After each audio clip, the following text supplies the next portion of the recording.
Yo, yo, yo, yo. It's Monday morning in Japan. It's really sunny here. I'm surprised how sunny it is in the park this morning. I guess summer is coming. That's fine. I love the sun. So today I don't really have any particular topic I want to talk about. I always do stuff on particular topics. So today I want to do something different.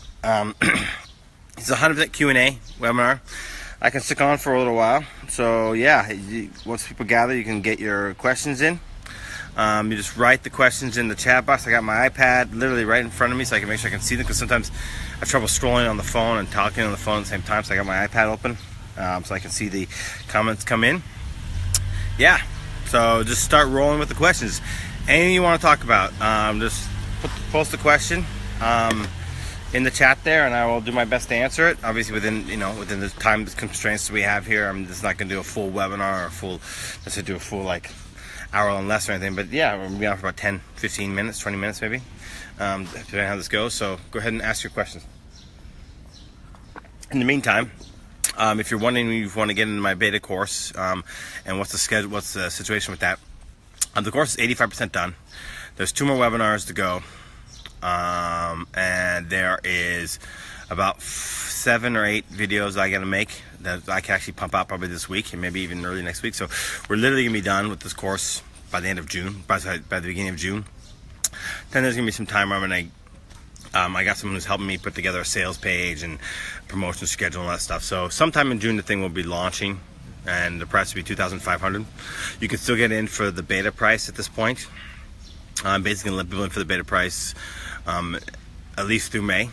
Maybe in early June as well, but I haven't decided. That depends on how that schedule goes to put the whole course sales page together, and there's all sorts of things. So once you do it's my advice, I've done courses in the past. Once you do a course, then you got to actually prepare to sell it, and that takes time and effort. So anyway, if you want in on that course, you want in for less than 50% of the $2,500 price, private message me. If you're interested in the feedback on it, take a look at the post that's just below this video, and that's some recent feedback on members of the course. There's a guy who's been involved in eCom and in online business for 10 years. He says he's learned something from every single video and webinar we've had. I think that says a lot. Nick Fielding, who is a 6-figure earner in this business for a long time, over 3 years, he's learned a lot from the course. So as well. Okay, how big of an audience do you like $5 ads? Is there a ceiling that you stay below? Okay, so Tony Nielsen is referring to ads. As you guys know, I'm a big believer in micro ads and using a huge number of them to scale. It absolutely works for me, and it's worked for my students. So he's asking what kind of audience do I like for the $5 ads? Well, if there's a couple of scenarios here. One, if I'm just launching a small number of ads, I like to go $1 million or less, $5, $1 million or more, $10 with no upper limit whatsoever. If I got an audience, a keyword, for example, I'm in the beer niche, I'm just going to say I target the word beer all the time. That's 40 some million people, right? I will do a $10 ad on that. So $1 million or more, $10. That said, if I'm launching, for example, on a particular campaign, I will sometimes launch 100 or 200 ads in a single day on one campaign that's actually working, which is one of the scaling techniques I teach in the course, but I can't really go into the details of how that works. But anyway, in that case, it's a huge number of ad sets to be launching, so I don't really bother to mix it up between large audiences and small audiences. In that case, I'll just go ahead, and even if it's an audience of 2, 3, 4 million or whatever, I'll just go ahead and do $5. I use Quiet to do that, to launch out a huge number of ads. The trick is to know how to set up the ads, and that's a whole thing that I can't teach that. If you guys want to know how to do it, you got to buy my course. Richard asking, is the market saturated?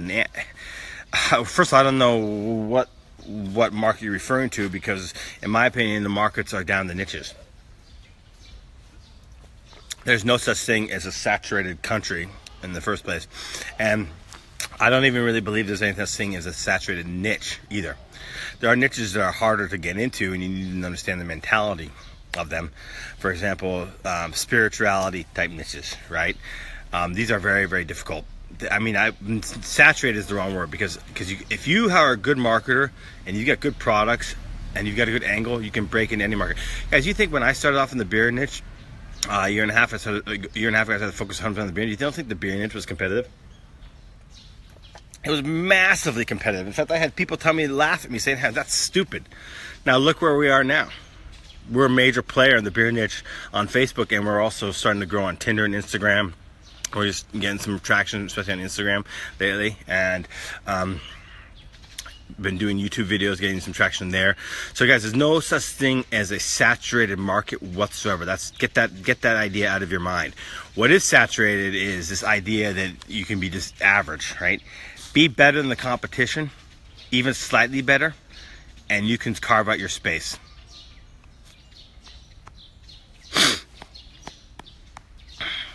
Okay. Any other questions?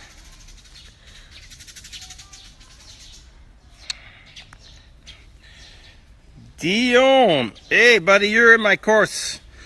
Just notice you get on. It'd be awesome if you'd make a comment about the value of the course you know so far.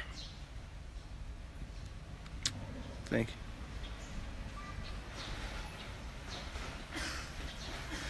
you. Richard's asking me what are the countries that use PayPal to buy online.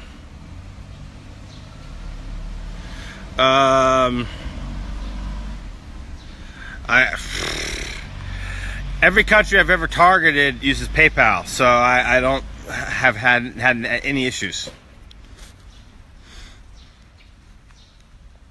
I don't understand the question, Richard, at all. Sorry. I mean, I'm not aware of, actually, maybe India, I think they have trouble with PayPal, buying stuff online in India, but I mean, India is not a great market for most of our products anyway, the stuff that we're doing. But I mean, I'm sure there's some stuff you can sell in India. But so as I'm concerned, with the exception of India, I don't see any country that has a problem with using PayPal.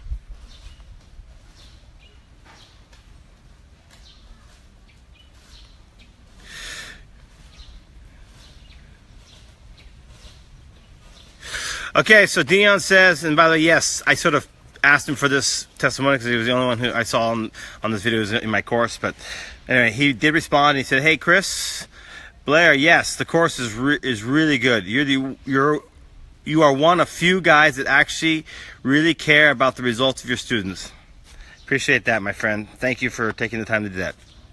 Okay, all right. So I got more time here. I can answer more questions.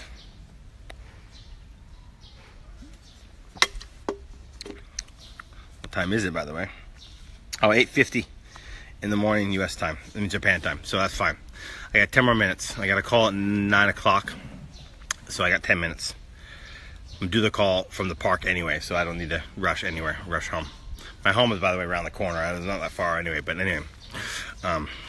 Yeah, I can take any more questions. Go ahead and type anything you want into the question box. We've had some decent questions so far. We had a question about saturated markets. We had questions about budgets for different ad sizes.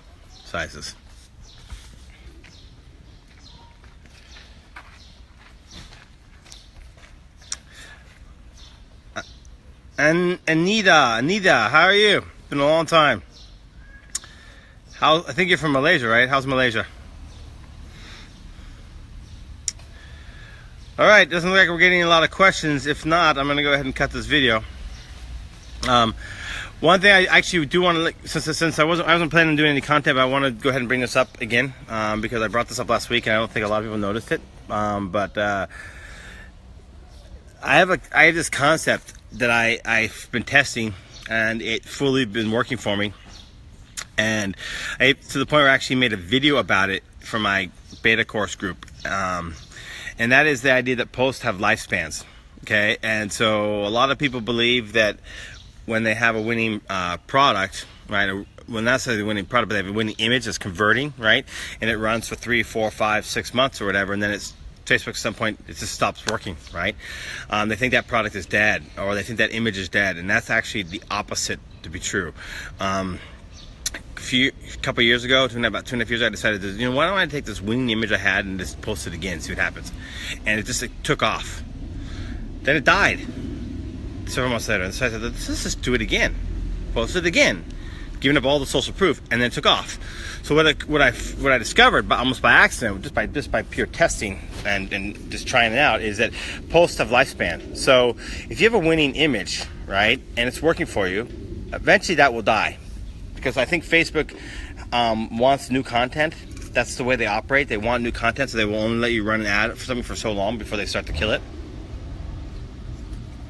Well, give up the social proof, because you know what, you can create social proof again quickly if you have a winning product. I mean, right now my best performing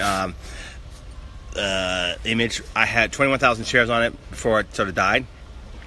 I have it running again now on a new fresh post. It's almost at 7,000 shares, and so building up the social proof is easy to do if you have a winning image and winning product, and you know you can convert it. So post it again. Take that I took the exact same image and I just posted again. This is the third time I posted this image, and it's absolutely working for me every time. But eventually, it starts to go down, and I think that's Facebook's basically saying, "Hey, look, you've been running an ad to this too long." So let's go ahead and answer another question.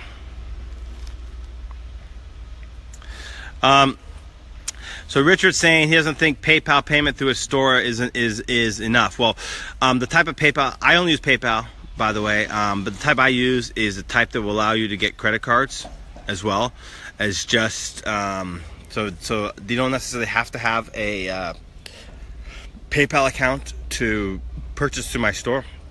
I still use PayPal as a processing company, but not necessarily having to have PayPal. I don't know what country you're in, but with Shopify, most countries, every Shopify is different. For example, I mean, Shopify Japan, you guys, a lot of people in America talk about Stripe. Well, that's not even an option for me here in Japan. There's other ones like 2Checkout and a few other ones. So every country, when I've also done coaching students, had coaching students from all over the different world, every country payment options that are available to you to process money through Shopify are different for every country.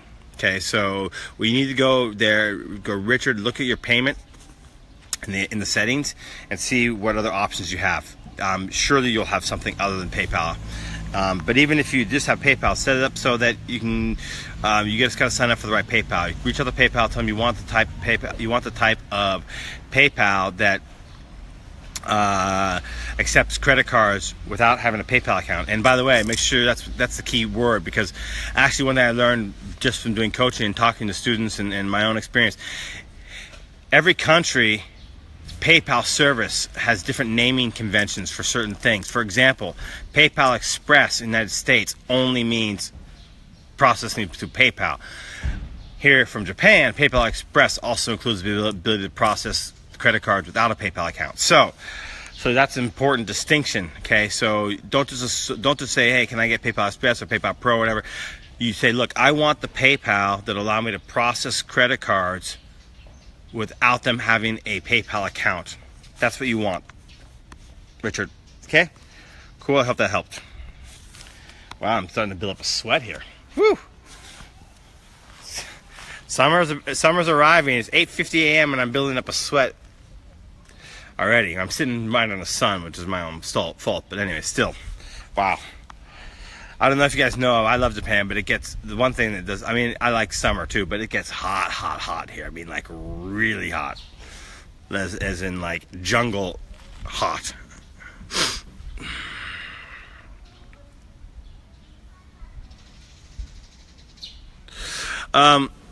Richard says it's hard to, okay, he has PayPal to check out as an option. It's hard to get your account approved because they don't like dropshippers. Well, guess what? Your customers don't like dropshippers either. So I'm completely out of the dropshipping business either. I tell you what, man, going 100% print on demand was the best decision I ever made. My life is a lot easier. We can process a huge number of orders with very small headaches compared to dropshipping. Less manual labor. I mean, fuck. I don't know why anyone would want to be dropshipping long term as a business option. The only people who should be dropshipping are people who are newbies. To be honest, if you're a newbie and you really need a taste of success and start to bring some cash flow, fine. Dropshipping is fine as a temporary solution, but it's definitely not a long-term business model that I recommend. If you really want to source stuff from China, you got some hot selling stuff from China, buy it in bulk. Send it to a fulfillment center and have it filled for a fulfillment center, because I mean, drop shipping, Richard, long term is just a horrible business model. So, and that will solve your problem with 2 checkout. You're doing 100% print on demand through good reputable suppliers. Okay. Any other questions? Okay, I'm gonna get a call here shortly. Plus, I gotta upload a couple of videos from my new course, guys. There's a couple other guys who just got on my course. So, the webinar replay, the last one we had, is coming up here. I'm gonna do after I do this next coaching call. I already downloaded it to my computer, so I just gotta upload it to the system, and then, yeah, a couple of the videos coming. Sorry to bag on drop shipping. I just think it sucks as a long-term business model.